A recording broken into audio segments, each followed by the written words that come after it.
Hey guys, I want to go to Jeremiah 33:3.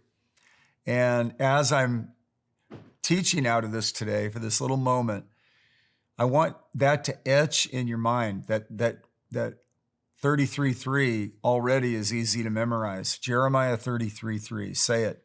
Jeremiah 33:3. I stumbled on this verse while I was studying in Bible school, preparing for ministry.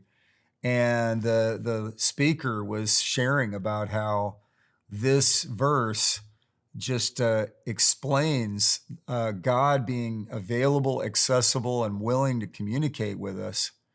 And it says, "Call to me, and I will answer you, and I will tell you great and mighty things which you do not know." Wow. You know, we come into this world with nothing, and we have no experience. Of course, we're babies, we're in infancy. And there's this process of growth, early child development, puberty, adolescence, and then young adulthood, middle age, senior, and so forth. And the full spectrum is a journey of learning. And I think we're at our best when we become life learners. And the way we do that is the first step in that is, hey, I don't know everything. So I want to delve into subjects and learn. And in this case, about him and about his purposes and about his ideas. And, someone in the Bible said, "Teach me your ways, O Lord." And, David said, "Let the words of my mouth and the meditation of my heart be acceptable in your sight, O Lord."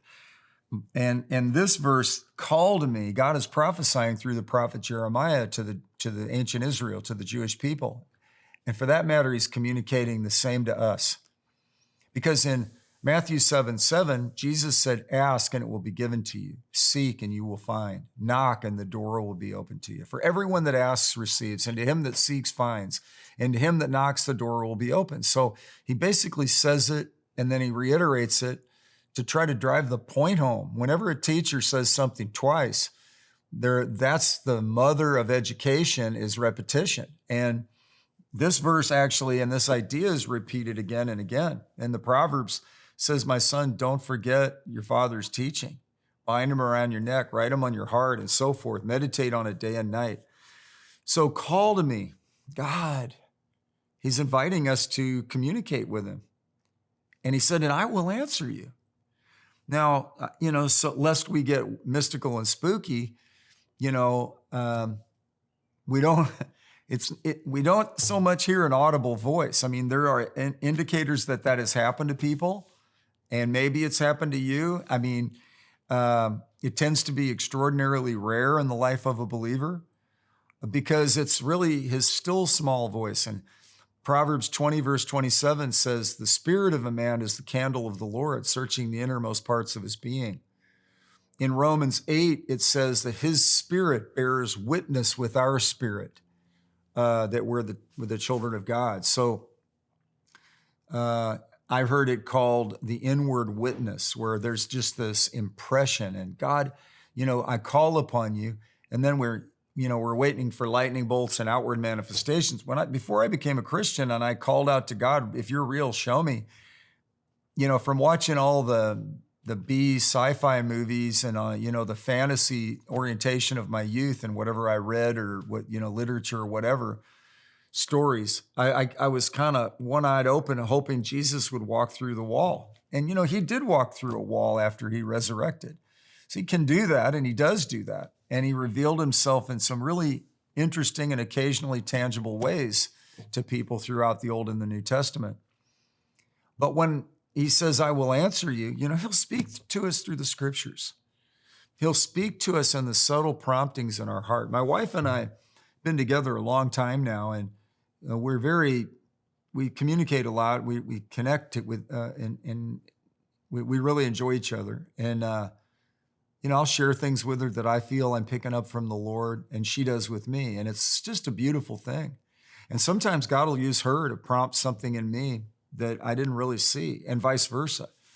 And I hope this prompts something to you, that Jesus he invites us into this on a very, very close and knit level.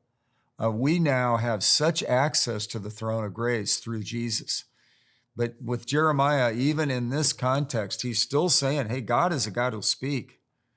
And you come in with a listening ear, you call upon him, he will answer you, and he will show you great and mighty things, what? That you do not know. God, I'm oblivious to this. Show me what to do.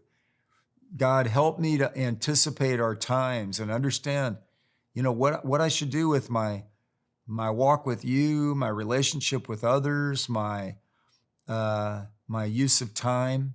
Make the most of your time, for the days are evil, and my finances. Show me what to do with my expenditures and how to give and how to conserve and save and so forth. What do I do and how to spend?